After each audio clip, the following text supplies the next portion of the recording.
Un passif estimé à 300 000 €, des joueurs libres de trouver un nouveau club, une obligation de réaliser des économies, voire des coupes sombres. Sur le plan économique, un premier élément de réponse quant aux chances du club castelvirois de poursuivre l'aventure du niveau national amateur devrait intervenir le 27 mars avec la décision de la DNACG, l'Institut de contrôle de gestion. Le 27 mars, normalement, nous devons passer en audition à la DNCG pour... on va présenter le plan d'apurement de la dette sur 3 ans et demi, comme ils nous l'ont demandé. On avait demandé 7 ans, ils nous ont refusé, donc on va passer sur... On a retravaillé pour 3 ans et demi. Donc ce qui a impliqué, évidemment, une restructuration intérieure des joueurs, de l'équipe, du staff, etc. Donc on a fait partie, quelques joueurs sont partis on va présenter notre projet comme ça. On va bien voir si ça passe. On a bon espoir que ça soit positif pour nous. L'essentiel, c'est de rester en CFA, pas prendre 2 points en moins pour sauver sportivement la saison et pas d'annoncer aujourd'hui que les joueurs ont fait les efforts d'une rétrogradation administrative qui serait le dernier coup de bambou. Là, je pense qu'on a déjà pris pas mal sur la tête, donc voilà. La situation est critique, mais bon, on a bon espoir. Informés de la situation du club, les joueurs avaient le choix entre partir et rester à l'ES Viry tout en réduisant leur rémunération de 30%.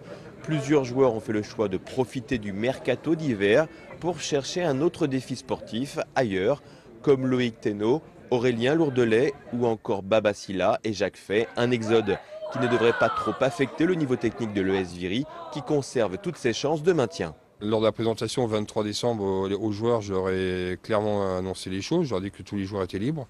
D'une part parce que il y avait la masse à diminuer, et d'autre part parce que il fallait être honnête par rapport à eux. Les maintenir toute la saison en ne sachant pas ce qu'allait devenir derrière. Est-ce qu'on allait être rétrogradé administrativement au 3 janvier, première audition de la DNCG maintenir des joueurs, c'était pas honnête. Moi, j'aime le parler vrai et j'ai préféré annoncer les choses clairement, qu'ils prennent la responsabilité. J'avais confiance en tous les joueurs puisque je savais que c'était pas des mercenaires pour les avoir eu tous traités cette année. Certains sont partis très... Bon, en étant virois dans la tête, mais bon, c'est comme ça, ils ont aussi l'impression de sauver le club. Pour espérer se sauver, Viry doit se maintenir sportivement en CFA. 13e au classement avec 6 victoires et 10 défaites, le club essonien est en bonne voie pour maintenir le cap au meilleur niveau amateur. La mobilisation des joueurs pourrait être un moteur décisif. Moi, j'ai pas peur, ce qu'on a vu sur les derniers matchs. Il y a des matchs où on perd de peu, on prend un but bête à la fin. Je pense qu'on avait... le groupe est plus resserré, les difficultés ont resserré encore plus le groupe.